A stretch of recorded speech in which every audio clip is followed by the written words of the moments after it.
All right, welcome. March is Colon Cancer Awareness Month. So really a topic, a disease that's near and dear to my heart. So really important that the fact is we want to get this information to people because this information can save lives. I have absolutely been part of saving lives within my personal life and my practice.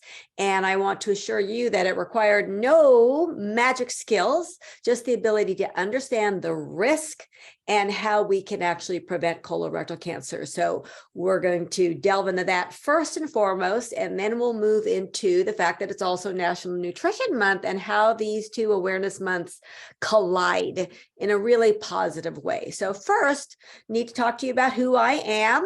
I am what I consider myself to be an interventional. I intervene in the lives of my clients as a health practitioner. Now, different than your primary care or your cardiologist or your neurologist, right? I am somebody who is well educated in nutrition. I have my bachelor's degree in dietetics and I have my master's in integrative and functional nutrition.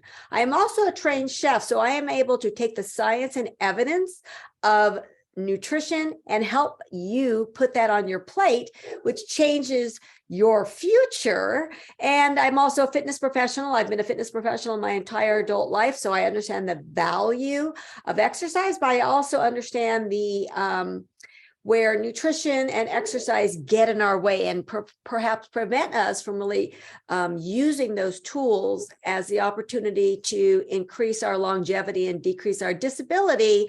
And therefore, I'm a patient advocate. I help you to find the tools and the strategies and provide you with the support to make these things happen with the goal of living a long, healthy, independent, joyful life. So I always have to ask, who's your nutrition influencer? Because, you know, this matters, or who's your influencer in general in terms of any information you look for, because a lot of times it's a book, it's a neighbor, right? It's a medical provider, it's social media, or it could be Dr. Google, right? Real easy to search Google for whatever you're looking for. But when we're talking about colorectal cancer awareness, I have to point out that the timing was really ideal in terms of headlines can be misleading. And we understand that colorectal cancer can save lives, screenings can save lives, but there was just recently a European article that was published in the New England Journal of Medicine, which really, you know, upstanding journal that gave people the impression that colonoscopies may not be effective as thought. But the fact is that the doctors here in the United States are pushing back hard. So I wanted to address this with you in case you were one of these people who came upon this. And what we understand is that you may have recently heard or read about, right, on the news, something came across your, you picked up the newspaper that indicated that this study that was published in the New England Journal of Medicine this year gave the impression that colonoscopy does not reduce colorectal cancer very much and does not reduce death from colorectal cancer. Well, as was everything, and this is the number one reason that I went back to get my master's, was that I needed to be able to analyze and differentiate this literature that comes into our world that can be misleading, even something that's published in the New England Journal of Medicine. And so it's really important to understand that the details matter, and headlines are simply a way to get your attention. So with this study, I want to point out that there were 85,000 people that were living in 4 different European countries. A third of these people received a letter inviting them to have a colonoscopy. 1/3, the others received no colorectal screening. So we just took that 85,000 and took that down to less than 30,000. 10 years later, the colon cancer risk showed that it was less than 18% in the invited group. Remember, this invited didn't mean they had colonoscopies or any screening. And so they said there was no difference in colorectal cancer deaths between these groups. This is the typical headline, but many more important details were left out. The details were less than half, which was 42% of those invited actually had one. And those who actually had one, the risk of developing colorectal cancer decreased by 31%. Those are important, the risk of developing, and the risk of dying from colorectal cancer, 50%. I will take those odds using colonoscopy. So the bottom line here, the study, along with other prior studies, shows that colonoscopy decreases your chances of getting and dying from colorectal cancers. Getting sick and dying from colorectal cancers, especially due to delayed screening, is real. And screening with colonoscopy saves lives. And so again, that's what this is. What is the bottom line? That dying from colorectal cancer without screening is very real, and that screening can save your life. So it's important to understand that the 45 is the new 50, right? We always talk about, like when you look at your parents, like our age, we're so much younger today compared to they were at our ages. But in terms of colorectal screening, we now start screening for anyone who's at average risk. That means average Joe and Jane out there, that's the majority of us, is now 45. And the reason why is because it has been assessed that the earlier screening helps us to get to earlier findings of colon polyps removed in their precancerous state, so they never move on to colorectal cancer. So that is why the age has moved from 45 from 50. I will tell you that the gastrointestinal world wanted to make these changes much earlier, but it takes time in the medical scheme of things to get these things to come to fruition, and it is now effective as of last year. So when we talk about 45 is a new 50, it's important to understand why the change was made. Understand this, that prior to the change, the recommendations were at 50 for average risk people and at 45 for African Americans who are at greater risk. Now everyone, we start screening at average risk at 45 years of age. Why do we do this? Because with the screening, your gastroenterologist, through these screening processes, can detect colorectal cancers earlier, finding colon polyps, which are in their precancerous stage, to be removed, never to have to deal with colorectal cancer again, meaning that we actually can prevent it when we remove precancerous polyps during colonoscopy. By the way, colonoscopy is the only way to remove polyps. We can screen people with other methods, and we'll talk about that in a minute, but in all cases, colonoscopy is the only way to remove polyps and to truly get diagnosis from these polyps. So point is, don't put these preventative healthcare screenings off. They can really change the trajectory of your life, because understand this, as the most common symptoms of early colon and rectal cancers are no symptoms. And so colonoscopy is one of those cancers that we can actually pre-screen for precancerous polyps and therefore prevent cancer. It's fantastic, because unfortunately for those of us who have been affected by cancer in our personal lives and on our either personally or with people that we know and love, we all desire for every disease process to have early diagnosis so that we can save lives in that manner. So again, thinking about this topic of 45 at the new 50, never ignore new or worrying symptoms. So we have to address in this webinar, what are these symptoms that you should be aware of, and that it is time to reach out to your provider, whether you do it through your portal, which is really fantastic if your providers are using them, and most are in this day and age, I believe, or they should be, let's put it that way, or you make the phone call and you go have a telehealth, or you have an in-person visit. But we need to make sure you don't hesitate to talk to your healthcare team about new or worrying bowel symptoms, even if it's hard for you to have that conversation with them. So we're going to talk about blood in the stool, just like blood in your urine, just like postmenopausal women having blood coming from their vagina. These are things that must be talked about because these are our concerns. As a bladder cancer survivor, and I'm a survivor of 10 years now because of early diagnosis, which means I spoke early when I started to see pink in my urine very early on. We need to speak about these things. So when we're talking about colorectal cancers and other bowel symptoms, we're talking about blood in your stool. All right. And oftentimes people will wipe after they have a bowel movement and just assume it's a hemorrhoid. But again, we do not know. So it's something to be concerned with. Changes in bowel habits. So anytime you have change, there is a good chart out there, and I'll tell my assistant as well to let's include the Bristol stool chart, because you need to understand that your stool can look different throughout your day from bowel movement to bowel movement. And so when we look at this Bristol stool chart, you'll see about 6 different types of bowel movement and what they can look like. One being diarrhea, one being severe constipation, and you might be somewhere in the middle of that. We want to make sure you're having a variety of these movements. If it's at one end or another, or you see a severe change, it's something to have a conversation about.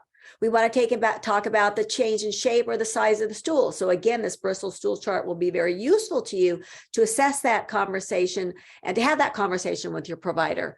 Any type of rectal pain, abdominal pain, or unexpected weight loss and unexplained or new anemia are really important. So that is a change in your iron levels. And these are things that you should be screened once a year with your primary care provider, where they should be looking at basic blood work to assess that anemia. And hopefully you aren't dealing with that. But again, why is this happening? All of these things kind of come together for your provider to start to figure out the story and what might be going on in your life and how to further assess that. So those are symptoms, early symptoms that could potentially allow them to consider you somebody who should be having a colonoscopy perhaps earlier than the 45, which is the average screening age right now, for those at average risk, I should say.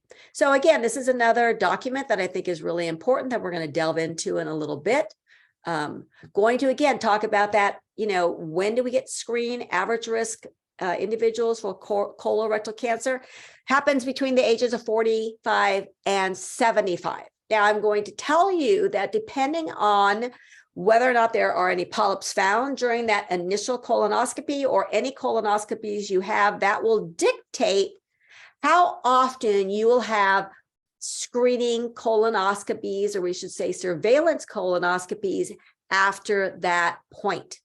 All right, if there are no polyps found in your initial screening colonoscopy, you are likely going to be put on the 10-year plan. But those of us who have polyps found, and depending on the diagnosis coming from your pathology of those polyps, you may be put on a 1, 3, or 5-year plan. Again, your story, your polyps, their diagnoses matter in what your surveillance will look like after your initial screening colonoscopy occurs. After the age of 75, this decision to be screened is going to be personalized to you, with shared decision-making with your provider. And I will tell you that I was hearing somebody's story the other day whose father had died of colon cancer in his 60s. She has done really beautifully with her screening colonoscopies and surveillance colonoscopies. And she is now at the age of 75 and wonders what future colonoscopies should look like for her. Her story involved the fact that her mother was in her 90s and healthy, which tells us that we want to continue to screen this individual whose father died of colorectal cancer, because she has a mother who is living a healthy life into her 90s. We want to make sure that colorectal cancer is not the reason for her demise. So again, shared decision-making with your providers after the age of 75. This is where we get to decide what is best based on individual stories, family history, personal history, etc. So again, during these colonoscopies, 10 versus 1, right? We just talked about this, that in general, colonoscopy is every 10 years, starting at 45 for average risk adults. It's recommended as a screening test as compared with the alternative stool fit test, and I'm going to tell you about that in a minute, which has to happen every year. So polyps, removing polyps reduces the risk of colorectal cancer and saves lives, the power of prevention. So once these polyps are removed and determined to be precancerous, they are no longer putting you at risk for being cancer. Doesn't mean you won't develop more cancer polyps that aren't cancerous in nature, but we'll talk a little bit about what those look like and why early screening is life-saving. So we talked about the age of 75, we talked about the polyps, we talked about the 10 versus 1, my apologies there. So now let's look at step 1. So during colonoscopy, not only will your doctor see polyps, but they can remove precancerous polyps. And this is the opportunity to be a prevention detector or confirmation of colorectal cancer. It's an all-in-one step, right? You're done, right? You've done everything that it takes to prepare for the colonoscopy. And you have the colonoscopy, and this is where they look for the growths, right, which we call polyps. Your entire colon is searched from bottom to top, and it's this point in time that your doctor can remove any concerning polyps. Now, if you're an individual that really does not want to have a colonoscopy for whatever reason, with your gastroenterologist, you have a conversation in terms of what are your other options. So I want to talk to you about those right now. So in all cases, other than colonoscopy, a one-step process, all other tests to assess your risk of colorectal cancer require 2 steps. So we are talking about fecal immunochemical tests. They're called FIT tests, or a multi-targeted stool DNA tests.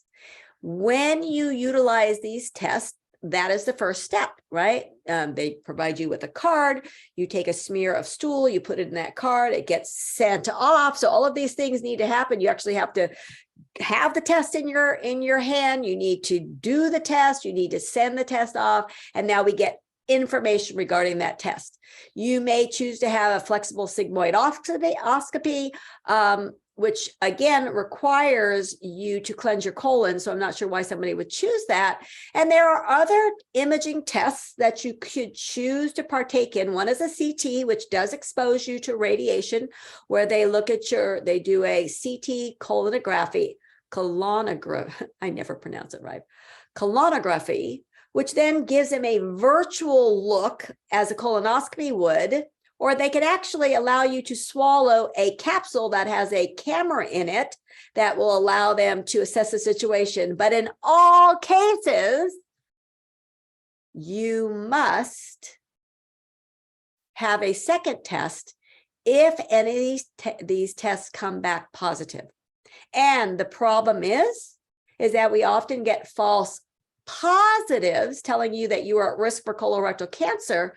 The problem is that when you have a false positive, we don't know it's false until you actually have the colonoscopy. So 2 steps, lots of worry, lots of steps, in terms of making these things happen.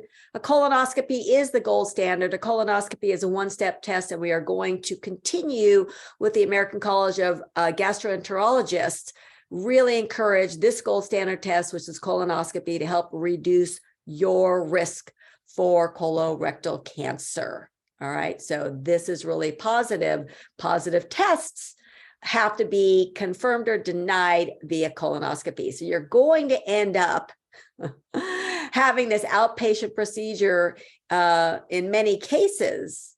And if that is the potential for you, why not just go forward with the colonoscopy? Because you could be put on the 10-year screening plan, which allows you to take a nice large break between these things. So the bottom line, at age 45, it's now the age to start screening for colorectal cancers among average risk adults, according to the 2021 guidelines from the American College of Gastroenterology. This is an important change, which we went from age 50 to 45. And now your gastroenterologist can actually diagnose colorectal cancers at an earlier stage, finding colon polyps earlier so they can be removed and help to prevent colorectal cancers. So let's continue on. Oops, my apologies. I have no idea how we fell out of this. So I think I had a little bit of a, this happened to me the other day. Here we are back at it. My apologies. Something happening with my computer. So let's keep going. My apologies. So let's continue to talk about colorectal cancer and prevention. I want to give you a few statistics.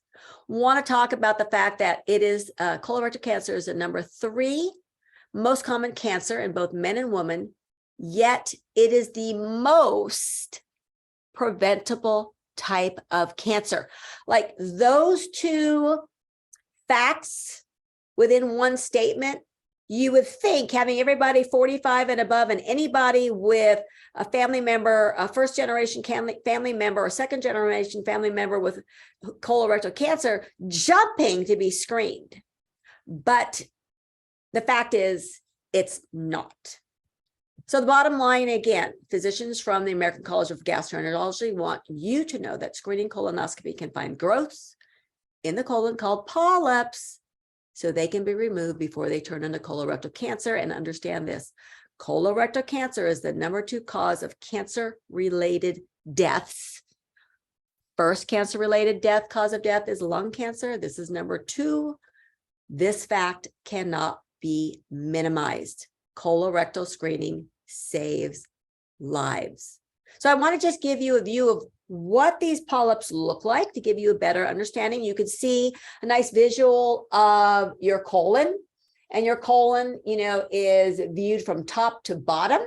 And that's really fantastic because it allows your gastroenterologist to do a really good look and a nice clean colon of what might be concerning. And so here is a visual for you, right? So you can see all of these precancerous polyps that are benign, which means when they are removed, that they no longer pose a risk of turning into colorectal cancer. This is fantastic. We don't see this with very many other cancers in our world. So regardless of what they look like, and understand these first 3 polyps on the left are adenomas. This is where I can't pronounce the thing. They're adenoma polyps in their very early stages. And even this larger one is still precancerous. Fantastic. All right, we then move into the cancers that are malignant.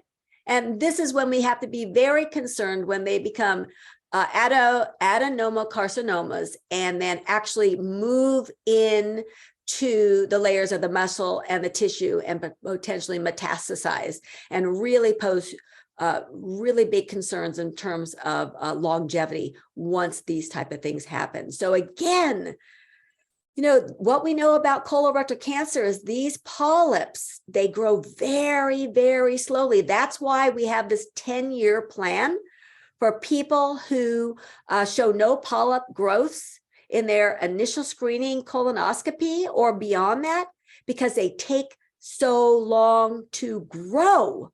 Fantastic news for every single one of us, especially those of you who have family members who have colorectal cancer. Bottom line is, again, physicians from the American College of Gastroenterology want you to know that screening colonoscopy can find growths in the colons called polyps, so they can be removed before they turn into colorectal cancer. I'll tell you what, everybody else out there who's had some kind of cancer or has lost somebody cancer, all wish that we had early screening for every cancer out there.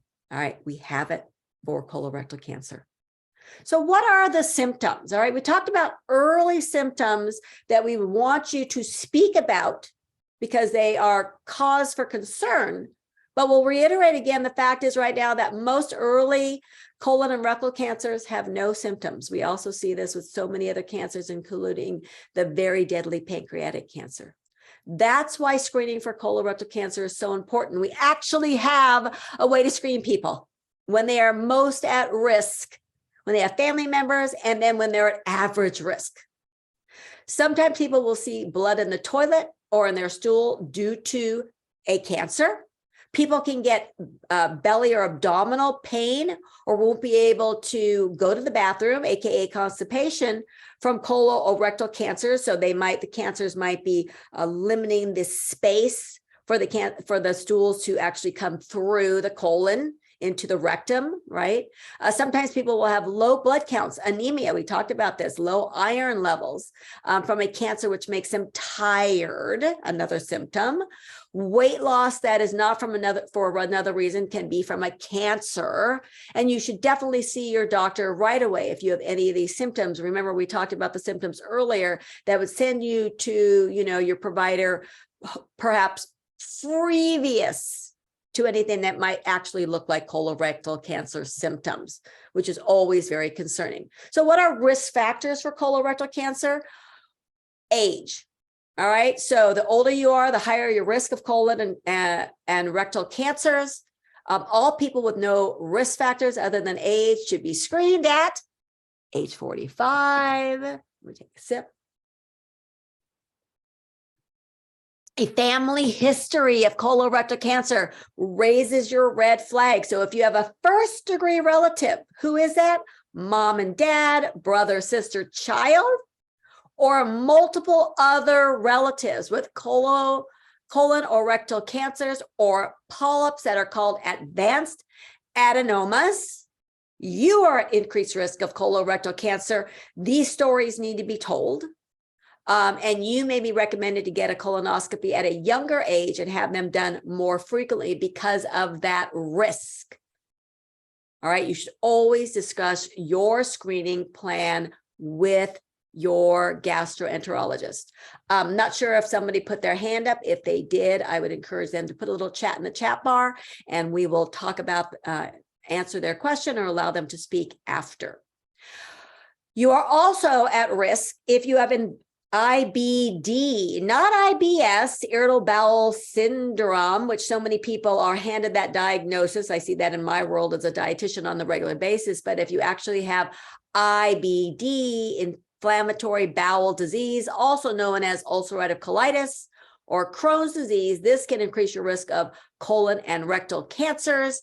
And you should likely be having earlier and more screenings more often. So please be aware of this. So if you fall into any of these categories, you feel like you have any symptoms, there's a conversation to be had with your gastroenterologist, not just your primary care provider.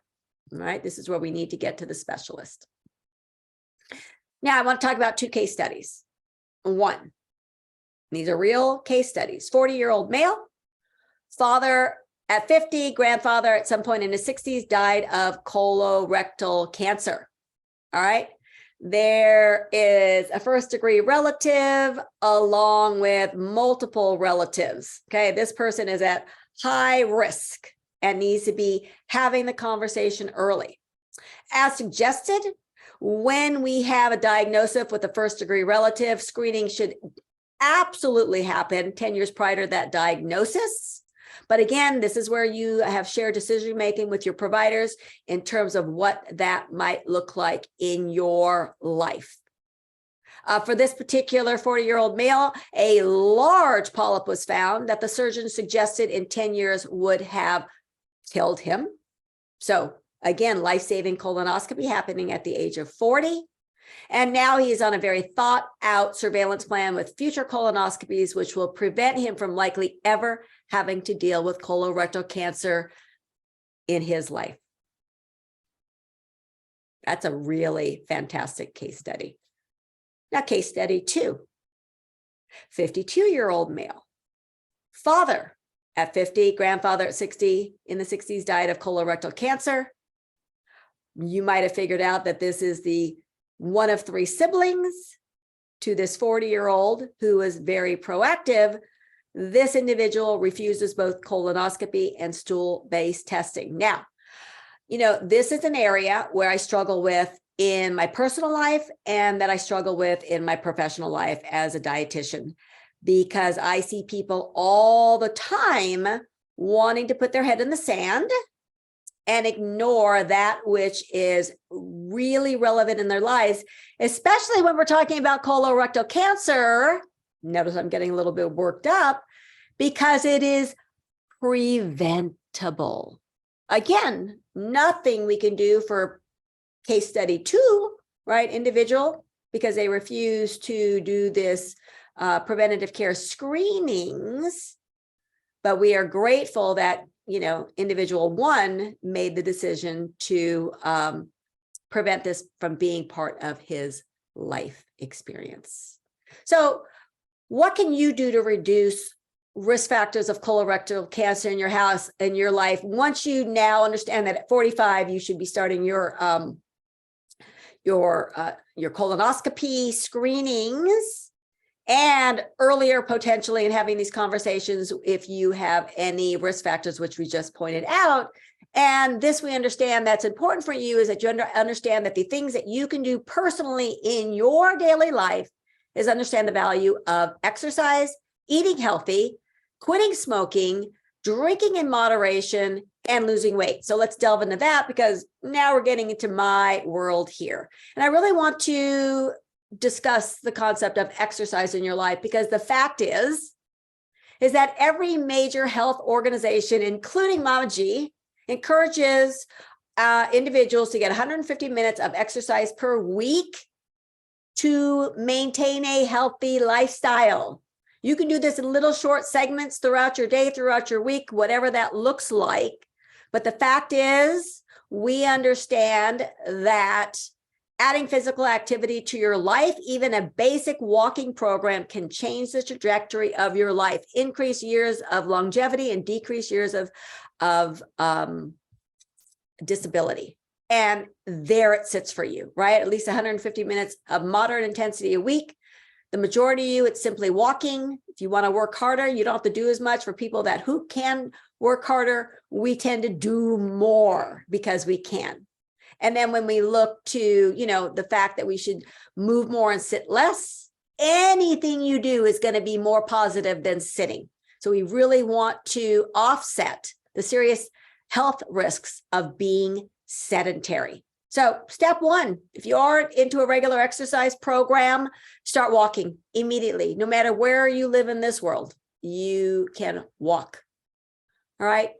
What else can you do? Quit smoking. I will tell you, every single provider I've ever had a conversation with, whether you're getting ready for a necessary surgery or an elective surgery, whether you're seeing a cardiologist or other specialist, everybody's going to say quit smoking. Smoking absolutely puts you at risk for all diseases.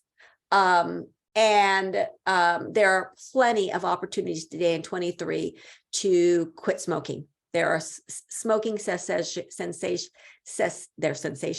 cessation programs out there that are free. There are patches. There are all kinds of things that can help you quit smoking.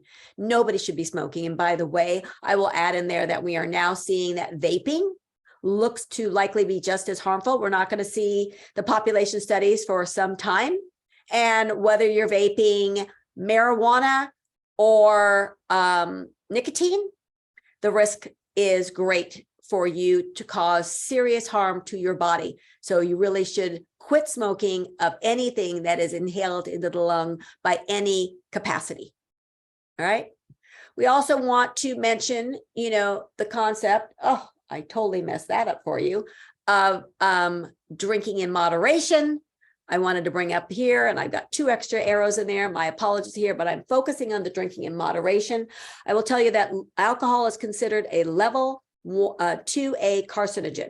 Now, am I telling you not to drink alcohol? No, but you know that alcohol deadens your senses. It is poison. If you consume too much alcohol, you can die.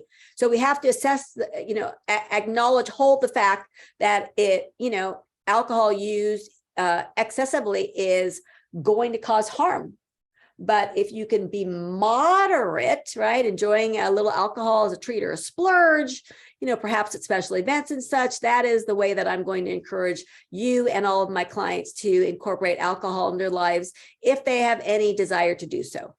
And then we're going to get into losing weight and eating healthfully.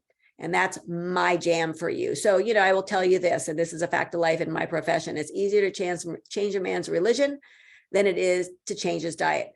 Getting people to make shifts in their eating approach is no joke. The most difficult thing that I do in my personal and professional life.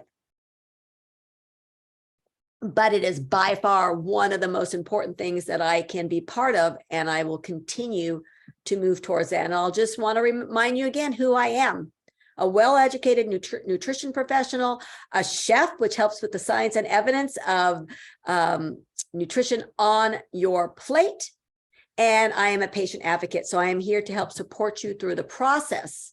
I want to tell you that I am of the thought process of conviviality. I love the thought of bringing people we love together for feasting and drinking and good company. And it doesn't mean we have to do so with highly processed, ultra processed, convenient foods that are so highly palatable and are literally leading to our demise and the obesity pandemic and all the lifestyle diseases that go with the overweight and obesity that is connected with those things.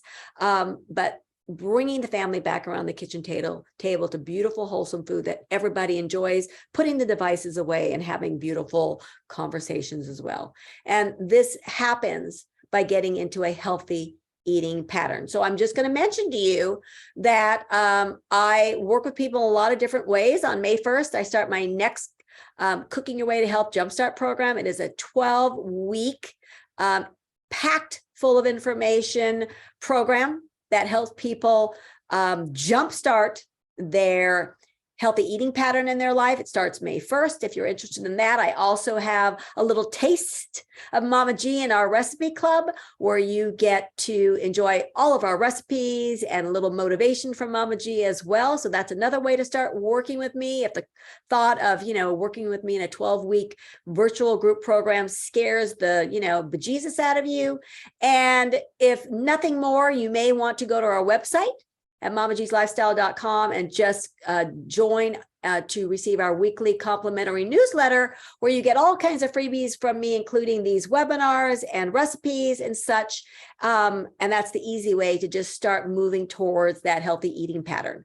But let's talk right now. There's my drinking in moderation that I talked about, the World Health Organization and level 2A carcinogen, drink in moderation. And I'm not even talking about having a drink every day. I'm talking about having your alcohol as a treat or a splurge on special occasions with other people in social situations. You should not be drinking alone. You should not be drinking daily because it is harmful to your health, and it does put you at risk for increased colorectal cancer risk. All right, so that is what we're kind of talking about here in general. And then you need to consider losing weight, because the fact is that having healthy weight helps you, including that healthy diet and that exercise, helps you to reduce your risk of colorectal cancers, and really allows you to, again, increase your longevity and decrease disability and all the lifestyle diseases that are literally killing us worldwide.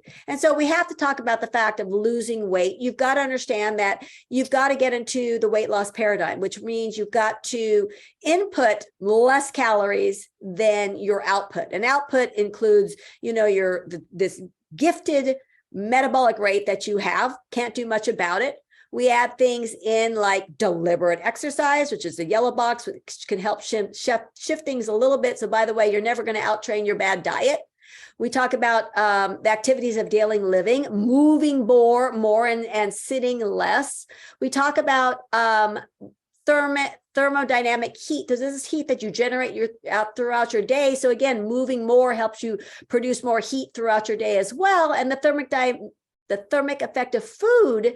And I will tell you that you consuming, more highly processed, ultra processed foods, drinking sugary beverages, your body needs, uses little calorie burn to digest and absorb those compared to more wholesome food choices. So there's lots of things we can do to increase that output to get us into this calorie deficit, which then can help you lose the weight. But in reality, pick any diet out there. All right, 2023, we'll give you this link as well. U.S. World of News Reports always puts out at the beginning of the year that they review, this year they reviewed 39 diets. At the end of the day, you will see the top 3 or 4 diets, the Mediterranean diet, the DASH diet, the flexitarian diets are your best, hope in getting into a healthy eating pattern and into a sustainable eating pattern that will help you lose the weight and keep it off, as opposed to the bottom 3, which were the ketogenic diet, the Dukan diet, and the GAPS diet. Hopefully the last 2 you've never heard of. The ketogenic diet, I definitely know you've heard of. But again, this diet does not do anything to reduce your risk of colorectal cancer. As a matter of fact, the food choices in the ketogenic diet can actually increase your risk of colorectal cancer. So we're not going to talk about these at all. But again, to lose weight, get on this, get to this link, look at these top 3 diets, and if nothing else, start to improve your dietary pattern, which will include more wholesome food. But at the end of the day, regardless of what diet you go on, being on a diet and reducing calories talks nothing about the quality of your food. And that is one of the things that I talk about on a regular basis. And you can see in this photo here, the beautiful, wholesome food that we consume in the Mama G lifestyle. There's really no restrictions except for the fact that you're not seeing highly processed, ultra processed convenience foods that sit on shelves for years on end. In the Mama G lifestyle, instead wholesome, beautiful food that we partner together in a specific way on your plate where you find joy and health at the same time. And then lastly, I'm going to delve into the concept of healthy eating, because again, aside from the concept of losing weight, we understand that by eating more wholesome food, eating more fruits and vegetables and whole grains that contain vitamins and minerals and fiber and antioxidants, they may play a role in cancer prevention. They definitely play a role in colorectal cancers prevention. And we have to delve into that aspect right now, because as your local, your resident dietitian, it would behoove me not to share these things. So I want to, again, I always talk about this with my clients, the 4 pillars of health. It is not just your nutrition, but nutrition sits at the forefront, using food as medicine and choosing to consume more whole plant foods. We didn't see exclusive plants. We didn't say a vegan approach. We talked about more whole plant foods in your life in general is going to shift the trajectory of your life. We talk about moving. We talk about that aerobic and strength training exercises. Again, first step for you is a walking program. Best thing you can do for your life and your health in terms of movement. Connecting, social connectings with supportive and loving people is paramount to your longevity and health. And restoration, quality sleep, and stress management. So it is not about 1 or 2 or 3. It is about all 4 approaches. Today, we're talking about the prevention of colorectal cancer, the value of colonoscopy and other preventative care screenings for colorectal cancer, and the value of nutrition in shifting your risk of colorectal cancers as well. But I will tell you, all of these things that we're talking about are going to change your life trajectory in a positive way regardless. All right. So want to introduce our healthy plate. I think it's really valuable because when we're talking about a healthy eating pattern, I want to encourage you to incorporate more grains and other starchy carbohydrates into your life. Really want to include, things like corn and peas and potatoes and hard-shelled squashes. We're talking about beans and legumes and whole grain, whole wheat, pasta and bread, brown rices and quinoas and oats. I mean, there's so many beautiful foods that sit into this category. What I'd like you to consider not consuming on a regular basis, to use this more sparingly, is our refined grains like white rice, white bread, and white pastas. And we understand that by label reading. And that is one of the things that we're going to provide for you in a preventative healthcare webinar that I did in November. So we're going to be providing you that link as well in terms of using food as medicine and understanding the value of a label reading. We delve into that in that webinar series. So keep coming back, open the email that we're going to send to you, send all this stuff off to the people you love, because these things can change somebody's lives. All right. Want to talk also about the value of in adding lean proteins into your life. Now, I'm not telling you that you can't have your favorite, filet mignon or whatever kind of steak that you love. But we'll continue to reiterate when we look at colorectal cancer in particular that the World Health Organization and other entities worldwide consider red meats and including beef and fatty other meats and processed meats a level 1A carcinogen.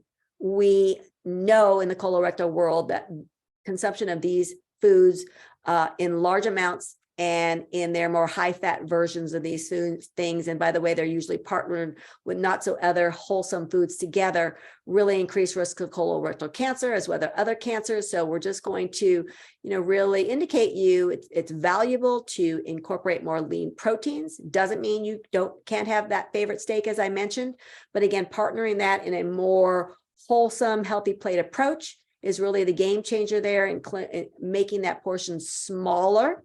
Right? Instead of that steak that fills up your plate, with the baked potato, with the cheese and the bacon and the butter and all those things, sour cream that all go on top of that. We now have that smaller portion of that lean cut of beef, or even that favorite cut of beef, but a smaller portion, with the wholesome starches and grains and a plethora of non-starchy type vegetables. So again, this plate kind of gives you the ability to kind of see what your plate can look like. We'll also provide the link for this PDF as well from you, because I think it's also very valuable. I think it's really valuable to let you know that healthy fats should be part of your diet. Number one, fat brings joy. Using a little olive oil, putting nuts and seeds on your plate, a little avocado really do enhance the flavor of our food, especially within the cooking process.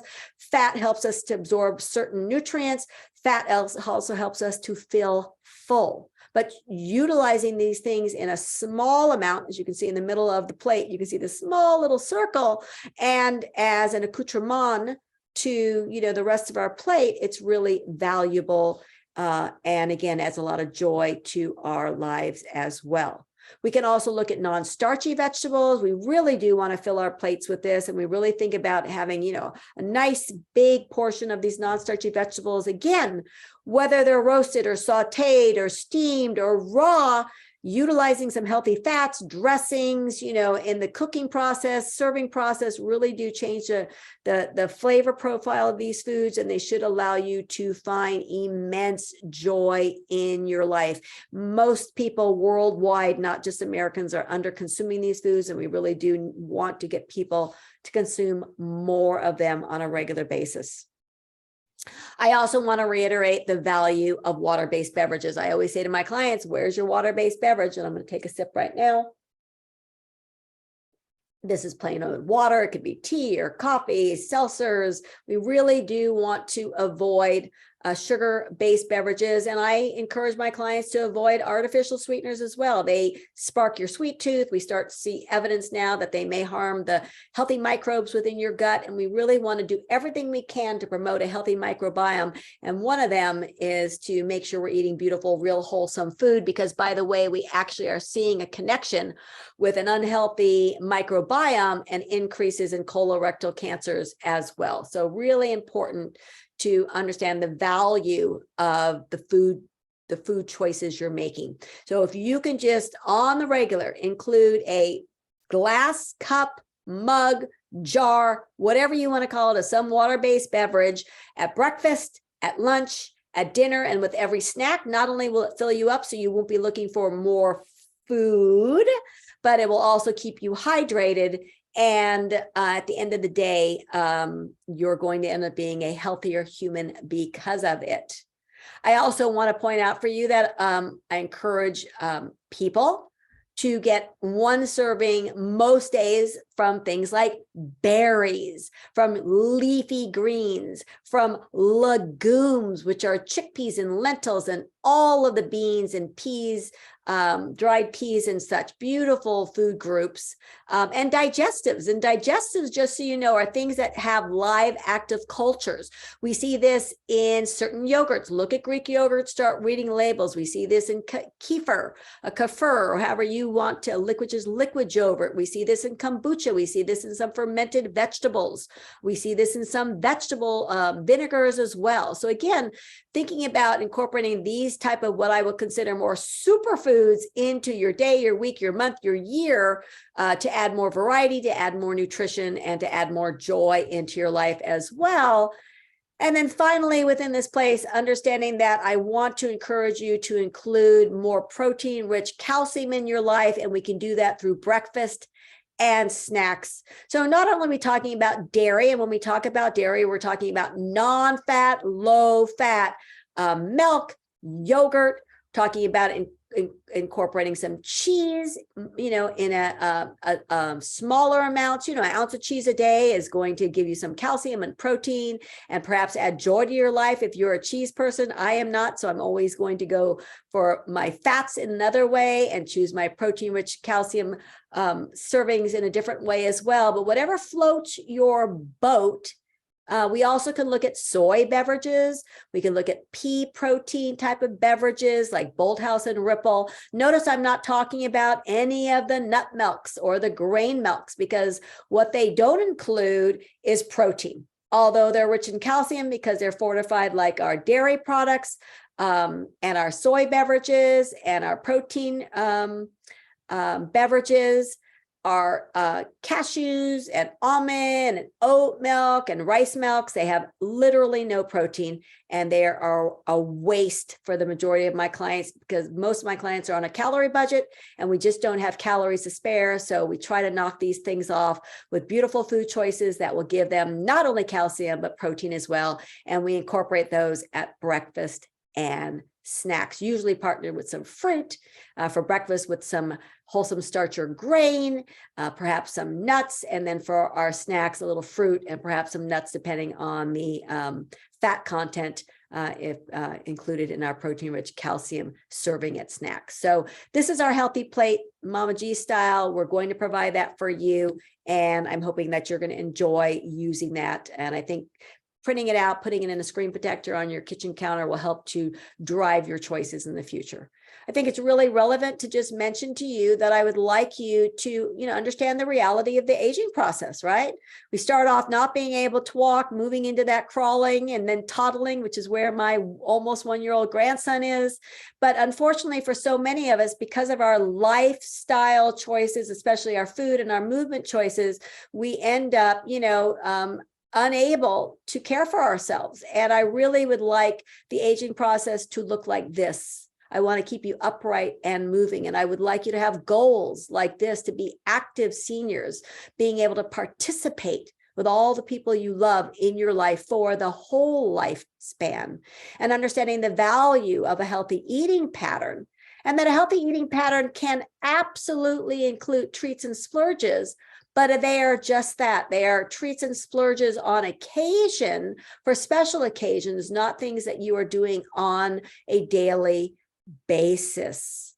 And I really want to, really emphasize the value of using food as medicine in your everyday life, how to put that science on your plate. This is the link we're going to provide for you that is part of our YouTube videos that you can watch at your leisure, that really, emphasizes the value of using food as medicine in your everyday life. And I hope you enjoyed that as well. And then lastly, I just want to leave you as this, depending on who you are, and if you have any interest in working with me in the future, we officially start our 12-week virtual group experience called Cooking Your Way to Health Jumpstart Program with me, Mama G, on May 1st. Anybody who's interested in this, I am more than happy to do a complimentary call with you to see if this program is best for you, or maybe one of my other programs are good for you. I have early bird discounts at a soft start, which means that as soon as you commit, you will get an extra 5 weeks, which is what we have from now until the start of May. Isn't that, I guess it's 6 weeks. Holy smokes. Hard to believe it spoke in that manner. So you can find me on my website. We've got our phone number and my email here. I'd love to have that conversation with you. And at the end of the day, my friends, let's get out of here. All right. I, want to tell you thank you. I didn't mention that, colorectal cancer is very near and dear to my heart. My sister died of breast cancer at the age of 46 after fighting diligently with everything she had for 11 years. But her husband died 2 years later of colorectal cancer. Now, could this have been prevented? Possibly so. What did we know 30 something years ago in terms of, preventative care screening and colonoscopy? Not what we know today, but we know today. And so I take his memory and the memory of his lovely father as well, who also died of colorectal cancer, and now apply that to the people in my life, AKA you, because I understand the risk of cancers as a cancer survivor. My cancer, I've been in remission for 10 years, or I've been cancer-free for 10 years. And the reason for that is because of my seeing with my bladder cancer a symptom, which was pink tinged urine, speaking it out loud to my urologist, and doing the quick move with all the testing to assess a very, very early stage cancer, having the treatment for 4 years long, and now having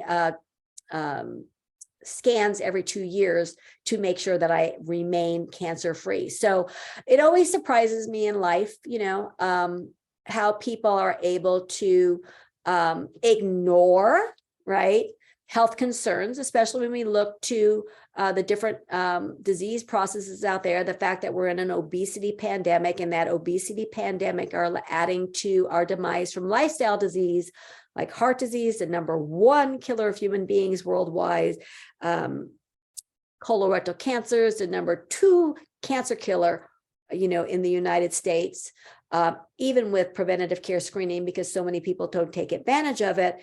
And we look to stroke and type 2 diabetes and disease processes that are #1, preventable, #2, we can halt the process, and #3, reversible. And so what I'll say to all of you at this point in time, thank you, grateful for you sharing. We will follow up with an email today or tomorrow to you. I encourage you to pass it on to anybody in your life who needs to hear this. Next month, stay tuned for our next complimentary webinar series. Last month, we spoke about heart disease being the #1 killer, and how we can do our due diligence to reduce our risk of heart disease. Again, prevention, halting and reversing heart disease. It actually is something that can happen in 2023. We'll also provide that for you as well. And if you don't know it yet, you'll know it now. Mama G always says it's not about what you lose in life. It's all about what you gain. Let's go be better for the rest. Enjoy.